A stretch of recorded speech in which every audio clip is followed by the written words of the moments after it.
जब से वंदे भारत चालू हुई है, जब से नागपुर जाने के लिए बड़ा अच्छा सुविधा हो गई है। टाइम पे चलती है, 10-15 मिनट लेट भी निकले लेकिन ऑन टाइम पे अराइवल हो जाता है उसका। 4 घंटे में पहुंच जाते हैं, पहले कम से कम 10 घंटे लग जाते थे।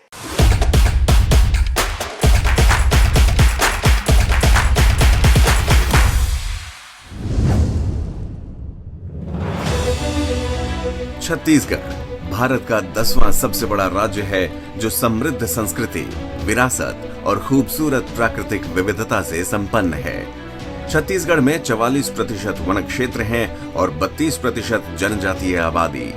अपने जियोग्राफिकल कंडीशन और नेचुरल लैंडस्केप के कारण छत्तीसगढ़ बायोडायवर्सिटी में दूसरे राज्यों से ज्यादा समृद्ध है। इन्हीं कारणों से ये राज्य इको टूरिज्म को बढ़ावा दे रहा है। छत्तीसगढ़ की समृद्ध खनिज संपदा को राज्य के औद्योगिक विकास के लिए काम में लाना बेहद जरूरी है।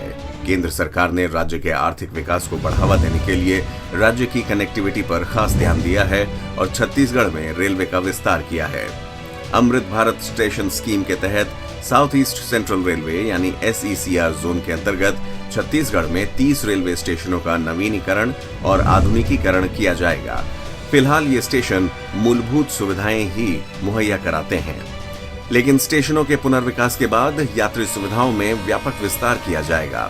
नवीनीकरण के बाद बिलासपुर, रायपुर, दुर्ग स्टेशन में कई बदलाव देखने को मिलेंगे, जैसे स्टेशन की छतों पर solar panel, rain water harvesting, green building initiative, foot over bridge, अत्याधुनिक यात्री सुविधाएं, कार पार्किंग, एस्केलेटर और एलिवेटर, यात्रियों के लिए upgraded waiting lounge, free wifi जैसी कई सुविधाएं उपलब्ध होंगी। हर तरह की कनेक्टिविटी के लिए पिछले 9 साल में भारत सरकार ने छत्तीसगढ़ में अभूतपूर्व काम किया।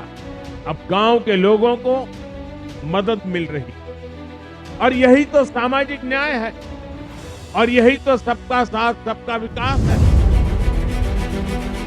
केंद्र सरकार ने 14 दिसंबर साल 2022 को बिलासपुर नागपुर वंदे भारत एक्सप्रेस को हरी झंडी दिखाई, जो छत्तीसगढ़ और महाराष्ट्र राज्यों को जोड़ती है। केंद्र सरकार ने राष्ट्रीय कनेक्टिविटी में सुधार लाने के लिए छत्तीसगढ़ के रायगढ़ में करीब 6,350 करोड़ रुपए की रेल परियोजनाओं को राज्य के लोगों के लिए समर्पित किया, जिसमें PM गति शक्ति के अंतर्गत मल्टी मॉडल कनेक्टिविटी के लिए Chhattisgarh east rail project phase 1, चंपा से जमगा के बीच तीसरी रेल लाइन, पेंड्रा रोड से अनूपपुर के बीच तीसरी रेल लाइन और तलाईपल्ली कोयला खदान को NTPC Lara super thermal power station से जोड़ने वाली MGR यानी मेरी गो राउंड प्रणाली शामिल है। छत्तीसगढ़ के नक्सल प्रभावित क्षेत्र रेल सुविधा से कई वर्षों तक वंचित रहे हैं। यहाँ के कांकेर जिले में कई सालों तक ट्रेन की सुविधा नहीं थी। इसी जिले में स्थित है अंतागढ़। अभी दल्ली राजहरा से जगदलपुर तक इस रेल लाइन का विस्तार हो रहा है। पहले दल्ली राजहरा तक ही रेल सुविधा सीमित थी, जिसे पहले चरण में भानु प्रतापपुर तक लाया गया।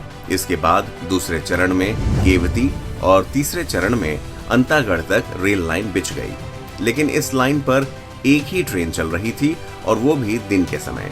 रात में इस रेल लाइन पर कोई ट्रेन नहीं आती थी।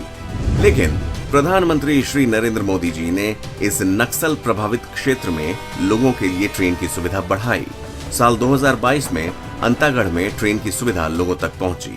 समय बचेगा आदमी का, और जो एक ग्रामीण क्षेत्र है उनको ये फायदा होगा कि समय पर पहुंच सकेंगे कहीं पर भी। छत्तीसगढ़ को समाज की मुख्य धारा से जोड़ने और वहां के आर्थिक विकास के लिए प्रधानमंत्री नरेंद्र मोदी जी ने कई महत्वपूर्ण कदम उठाए हैं। रेलवे के नए मार्ग के पूरा होने और नई रेलगाड़ियों की आवाजाही से न सिर्फ छत्तीसगढ़ के लोगों को आसानी से सफर करने में सुविधा होगी, बल्कि लोगों के लिए रोजगार और आय के नए अवसर भी पैदा होंगे।